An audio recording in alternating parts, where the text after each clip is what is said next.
네.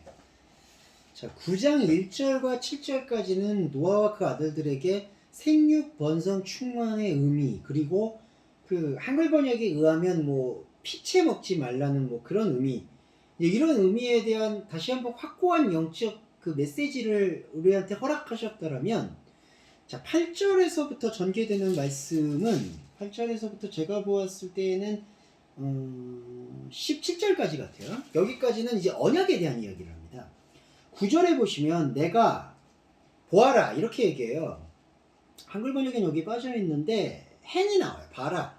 이 보라는 거는 이게 의미를 환기시키는 것도 되고 앞에서 말한 것을 다시 한번 반복하는 뜻도 돼요. 봐라, 내가, 여기 여호와가 계속 우리한테 말씀 주시는 거예요. 너희와 너희의 후손에게 내 언약을 세울 것이다. 그리스도인은 노아와 아들들과 마찬가지로 노아 아들들이라는 게 분리된 존재가 아니라 한 존재로 보시면 돼요. 우리는 말씀을 하나님으로부터 받고 생명을 잉태하여 그 자카르, 그러니까 생명을 기억하고 낳는 존재가 되어지는 거죠. 그래서 이게 제라, 너희의 후손, 너희와 너희의 후손, 너희의 씨앗이 이 언약을 세울 것이다. 나는 너희와 너희의 씨앗에게 이 언약을 세운다. 이 언약이라는 건 하나님의 약속입니다. 근데 이 하나님의 약속이라는 것은 우리와 어떤 상호관계를 얘기하는 게 아니라 하나님이 우리에게 정해주신, 하나님이 우리를 향하여 밝히신 당신의 뜻이에요. 그리고 그 뜻은 일방적이라고 보셔야 돼요. 여기서 일방적이라는 것은 무슨 폭력적이나 좀 부정적인 의미가 아니라 하나님께서 창세전부터 계획하셨던 당신의 의지라는 겁니다. 이게 생명 원리예요. 원리라고 보시면 돼요. 그래서 우리는 이 원리를 깨우치고 파악하고 눈을 뜨면 그 생명에 대해서 우리는 벗어날 수가 없는 기쁨을 누리게 됩니다. 벗어날 이유도 없고 내가 벗어난다고 해서 이제 벗어나지지도 않는 필연적인 말씀으로의 연합이 이루어지게 돼요. 그게 바로 언약이에요.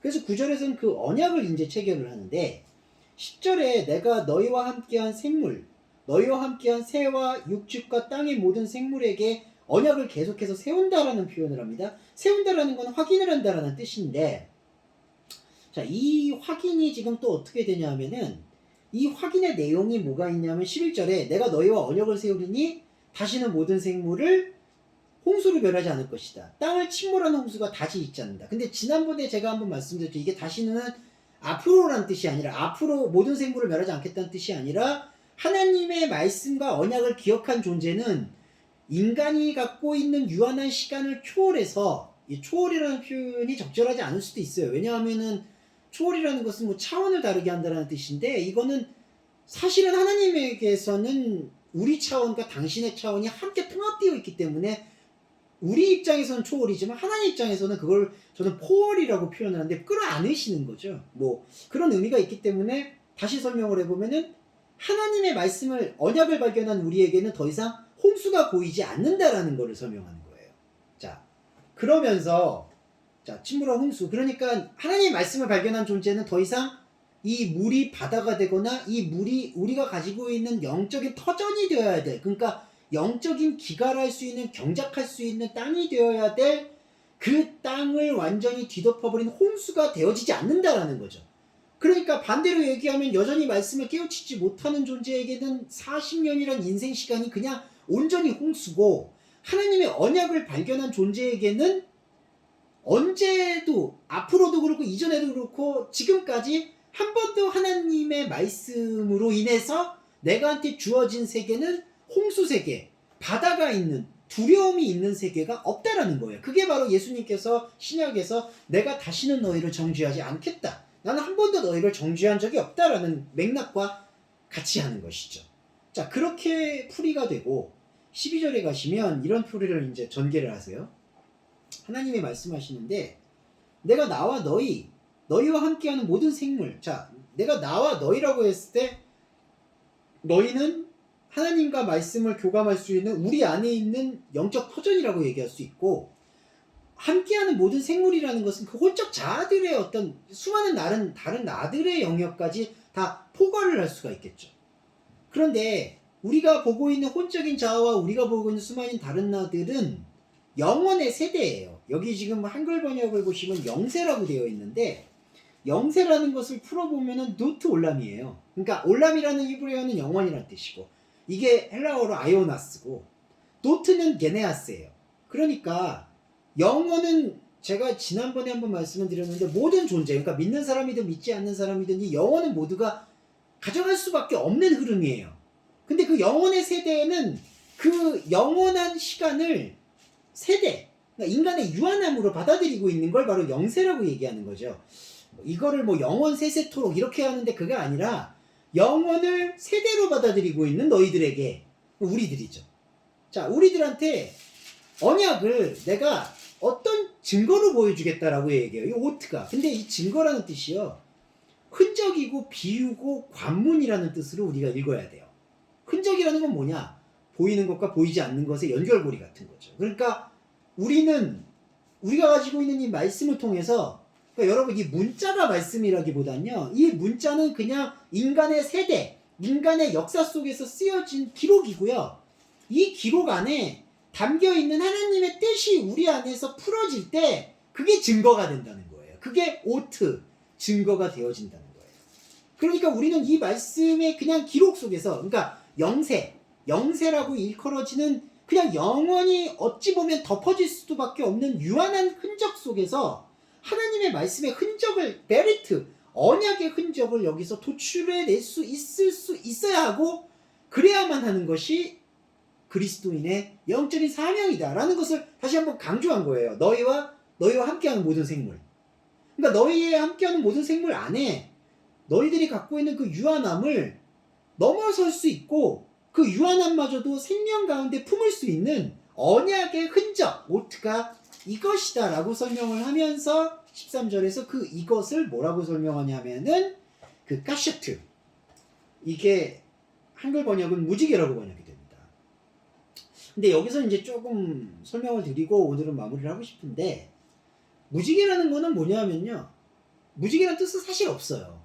그러니까 이 카셰트라는 단어가 무지개로 유추될 수 있었던 해석의 근거는, 그러니까 레인보우를 들 수 있는 해석의 근거로 나는 것은 구름이 있으니까. 그러니까 지금 그 그림을 그렸나 봐요. 그러니까 홍수가 내렸고 비가 그쳤고 구름이 있으니까 거기서 무지개가 나오겠지. 근데 그런 단어가 아니에요. 카셰트는 무지개라는 뜻하고는 연관성이 없어요.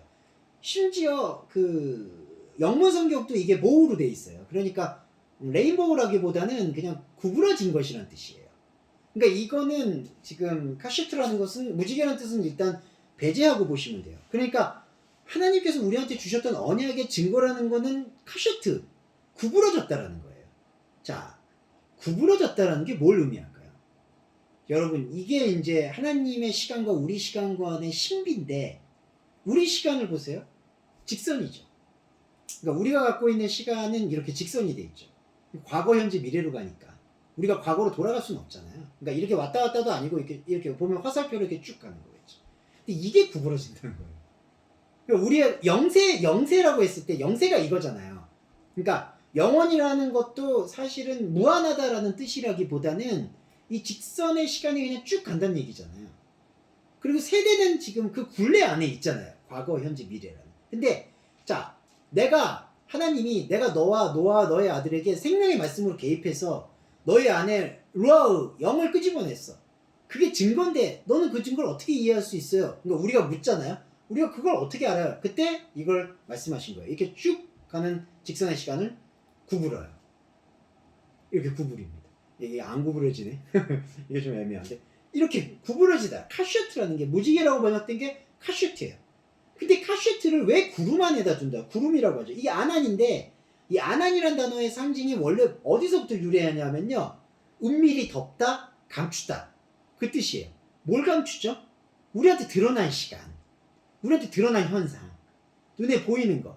자, 말씀이, 여러분 비가 내린다 이런 비유들 많이 쓰잖아요. 말씀이 첫 번째로 하는 역할이 우리가 가지고 있는 이 현상의 또렷한 그 인과성의 시간, 원인과 결과의 시간을 덮어요. 그리고 인간이 거기서 잠시 눈을 멀어요. 마치 사도 바울이 다메섹 도상에서 눈을 멀듯이 인간이 갖고 있는 안목과 당연하게 생각했던 것과 의심하지 않았던 것과 인간이 믿고 싶었던 모든 욕망이 구름으로 덮어져요. 그리고 우리의 의지와 관계없이, 우리가 가지고 왔던 인간의 혼적인 자아와 상관없이 우리에게 찾아온 말씀이 이 구부러진 시간을 보여주는 거예요. 근데 왜 구부러진 시간이라고 보느냐? 왜 이걸 언약으로 주느냐? 이게 여러분 잘 들어주셔야 되는 게, 아니 그냥 직선의 시간에서 그냥 하나님의 영혼의 시간으로 그냥 떠나면 되는 거 아니에요? 근데 하나님이 우리한테 주셨던 메리트는 그게 아니에요. 자, 이렇게 갔어도 크로스로서 우리가 이렇게 영세의 시간을 했는데 이게 구부러졌잖아요. 자, 구부러졌지만 이 재료가 뭐죠? 이거예요. 그러니까 이게 구부러졌어도 재료는 이거라는 거야. 이게 뭐야? 유한성이잖아요. 인간의 유한성. 인간의 유한성이 뭐죠? 하나님과 내가 다르다는 거를 깨닫게 해주는 장치예요. 그러니까 구부러졌다라는 것은 내가 하나님과 다르다는 걸 알면서도 내가 이제 하나님의 영원한 창조의 시간 속에서 함께 할 수 있겠구나라는 것을 메리트, 그걸로 느낄 수가 있다라는 거죠. 그게 언약이라는 거예요, 여러분. 그러니까 인간이 갖고 있는 시간의 재료, 인간이 갖고 있는 유한함의 재료를 그대로 사용하면서도 그 유한함의 재료를 통해서 역사하신 말씀의 육신이신 그리스도의 생명이 우리를 온전히 이끌어준다. 아, 이게 하나님과 내가 다르지만 하나님과 내가 온전히 하나구나. 그게 나와 너의 사이의 언약이라고 얘기하는 거예요. 하나님과 나 사이의 영적인 거리.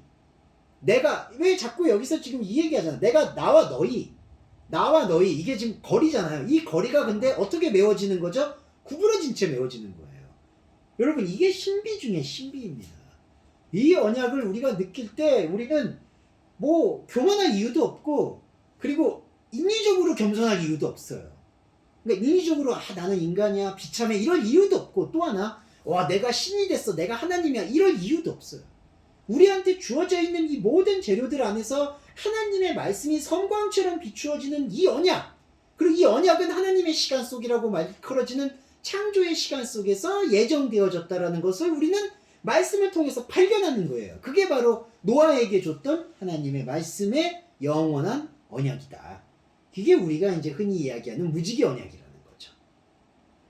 자, 오늘은 이렇게 이 무지개 언약이라는 게 바로 17절까지의 연결 지점입니다. 그래서 말씀을 드렸고, 사실은 한 장을 다 같이 하면 좋겠는데 이게 9장은 전 중반부와 후반부 이야기에 조금은 이 문단의 차이가 있기 때문에 다음 시간에 그 술 취함에 대한 이야기는 별도로 드리도록 하겠습니다.